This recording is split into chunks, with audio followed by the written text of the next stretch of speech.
The Jewish culture of which I am a part is known for asking questions. The Jewish religion is about asking questions. So I have a question for you. Are you biased? Do you have unconscious biases? Because I know I do. I'm here today in response to an event in my life last week that I posted about on social media, and I've gotten just a deluge of comments and criticisms and questions about what my experience was, and so I want to share that with you. I have a lawn. Not unusual in and of itself. The lawn was really, really high from being sheltered in place. I went online. I found a young guy in college who is a landscaper, lawnmower, earning money to go to school. All the comments were, he's very reliable, he's really nice, and he's affordable. So I reached out. He reached back. That's the backstory. Now, he arrives, he looks at my property, which is like a mess, and he tells me his pricing. And I said, that's not the right pricing. That is like half of what you should be charging me given what's going on here. And he said to me, drum roll, my mom, she's an attorney, she told me not to give you the Jew price. Wow. I was stunned. I was speechless, not frequent for me. And he went on talking. And what stunned me to the 10th power of the comment was that he didn't realize what he said. The look on his face was totally naive, innocent. He had no idea that he had just used a racial epithet in me. So we continued to talk, and I said to him, well, you tell your mom, the attorney, that I'm Jewish. Nothing. Zero. Right over his head. So we come up with an agreement, and he's going to come back actually tomorrow.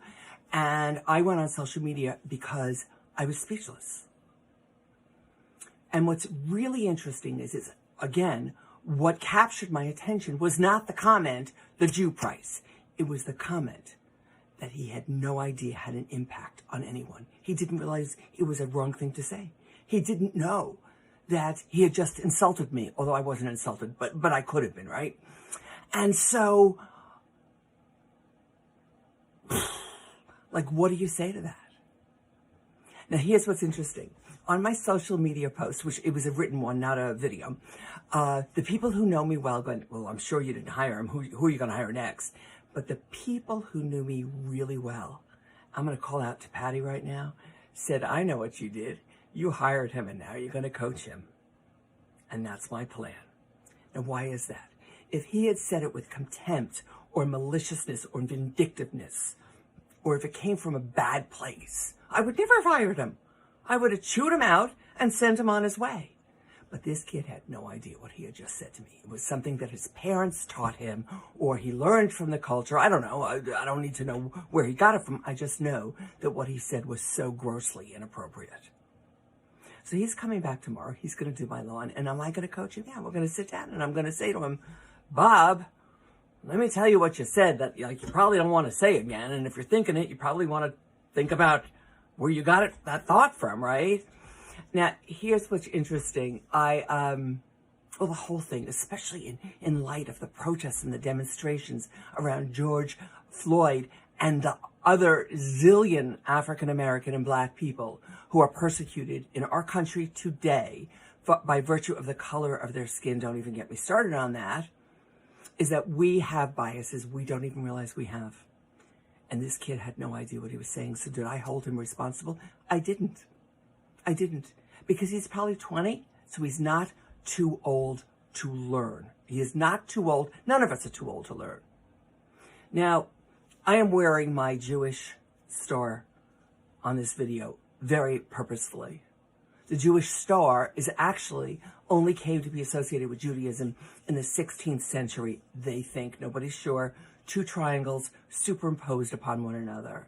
And it's also called the Badge of Solomon, which, not coincidentally, happens to be my name.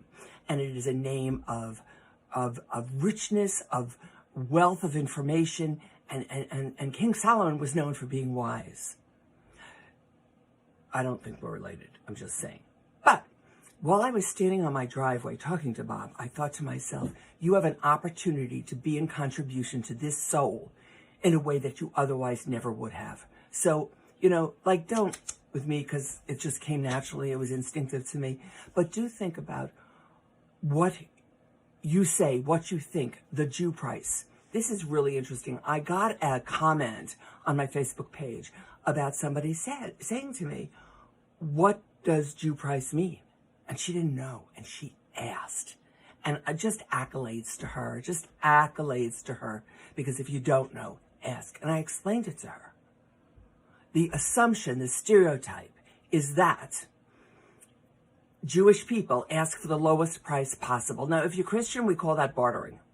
But for some reason, and I'm sure there is a reason that I haven't read about, Jews have this reputation for bringing down the price. You don't have to give it to them or us. You don't have to do that with anybody. You don't have to barter. You don't have to lower your price. And you certainly don't have to Jew anybody down. Leave your comments below. I would love a deep, thoughtful conversation with you.